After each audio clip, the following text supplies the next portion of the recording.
में दोनों मीटिंग हुई थी। सारी बात लोग वहाँ जो ये लोग चाहते थे नीतीश कुमार वो नहीं हुआ और पहले वहाँ से मीटिंग छोड़ के चले आए।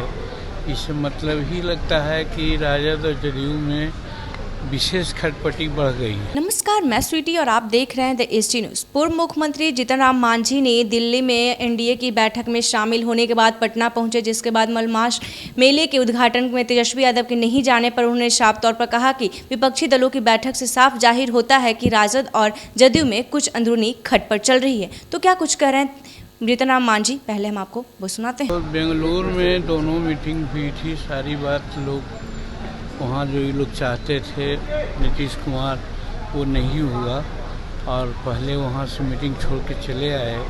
इससे मतलब ही लगता है कि राजद और जदयू में विशेष खटपटी बढ़ गई है। पहले से तो था ही, लेकिन अब ज़्यादा बढ़ गई है। और उसका दूसरा नतीजा जो आप कह रहे हैं हमको नहीं मालूम है। आप कह रहे हैं अगर ऐसी बात है तो अब तो एकदम धरातल पर आ गई उन लोगों का अंदरूनी कलह। मांझी जी, जिस तरह से नीतीश कुमार ने ये भी चीज़ें कही कि हमने जो है अपना पद छोड़कर मुख्यमंत्री जीतन राम मांझी को बनाया, मेरा फैसला सही हुआ कि उनको साइड किया गया, नहीं तो बैठक होती तो इधर का बात उधर करते। आज भी नीतीश कुमार ने आप पे आरोप लगाया है। देखिए, अगर वो करते हैं तो हम समझते हैं कि या तो तर्क विहीन हो गए हैं या उनकी समझदारी एकदम ख़त्म हो गई है। अगर हम उनके पार्टी में चले गए होते तो करना होता है इधर उधर की बात, तो और ज़्यादा ना इधर उधर हम बात करते। तो इसलिए इधर उधर बात की कोई सवाल ही नहीं है। और उन्होंने मुख्यमंत्री हमको ऐसी परिस्थिति में बनाया जिस समय कि उनको इस्तीफा देने के लिए बाध्य किया जा रहा था, तो एक कच्चा चारा जिसको कहते हैं कि साधारण आदमी को बनाने का प्रयास किया कि जो वो कहेंगे वही होगा, लेकिन हुआ वैसा नहीं।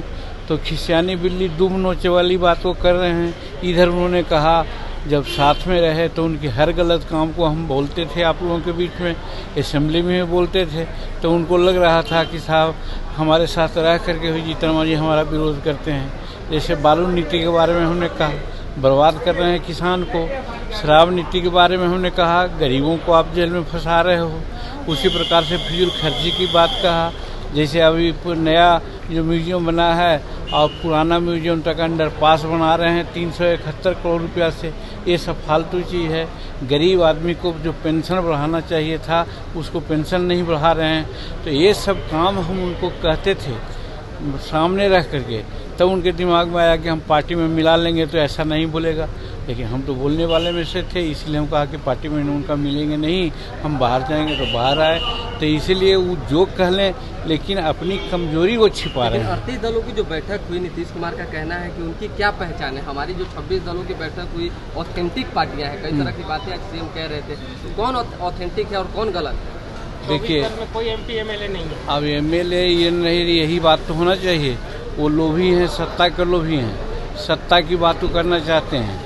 और नरेंद्र भाई मोदी जी हैं जो सत्ता की बात नहीं करते हैं, ये सोचते हैं कि हम सबको मिला करके चलें।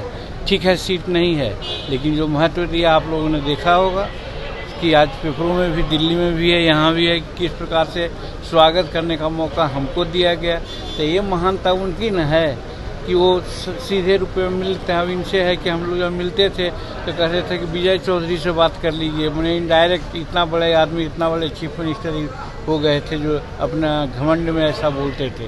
तो कहने का मेरा मतलब है कि वहाँ है देश के लिए काम करने के लिए लोग बोलते हैं और कर रहे हैं कवायद, और यहाँ है सत्ता के लिए कर रहे हैं। तो इसीलिए किसकी पहचान क्या है वो 2024 में पता चल जाएगा। और जब 2024 में पता चल जाएगा तो अपने आप उनको समझ में आ जाएगा कि कौन कहाँ है। कर्नाटक में कांग्रेस की सरकार है, बेंगलुरु में बैठक हुई थी और वहाँ नीतीश कुमार के खिलाफ बैनर पोस्टर लग गए, इस पर क्या कहें? अब वो वहाँ का अंदरूनी मामला है, उस पॉलिटिक्स के बारे में हमको नहीं पता है। जीतेगा इंडिया चर्चा चल रही है, जीतेगा इंडिया की चर्चा चल रही है, इंडिया नाम दिया गया। देखिए, किसी धर्म के नाम पर, किसी देश के नाम पर, किसी और जो ऐसा धार्मिक या सांस्कृतिक चीज़ है उसके नाम पर पार्टी का नामकरण नहीं होना चाहिए। और ये मामला कोर्ट में थाना में गया है, FIR हुआ है और इसको इलेक्शन कमीशन देखेगा, विशेष हमको नहीं कहना। सर, मुख्यमंत्री का कहना है कि हम ना प्रधानमंत्री बनेंगे ना कन्वेनर बनेंगे, तो अरे मुख्यमंत्री कैसे बनेंगे? अरे वो सवाल ये है कि अंगूर खट्टे होते हैं। तो आपने साफ तौर पर सुना कि जीतन राम मांझी ने कहा कि किसी धर्म के नाम पर, किसी देश के नाम पर नाम करना सही नहीं है। तो ऐसे ही तमाम खबरों के लिए देखते रहें देश न्यूज़। धन्यवाद। आशीर्वाद इजीकॉन ग्रुप, भरोसे का दूसरा नाम। हम सिर्फ घर नहीं, खुशियां भी बनाते हैं। आशीर्वाद रोज वैली, जिसमें है premium flats with all modern amenities. Patna में लेना चाहते हैं अपने सपनों का आशियाना, तो कीजिए हमारे इन नंबरों पर संपर्क।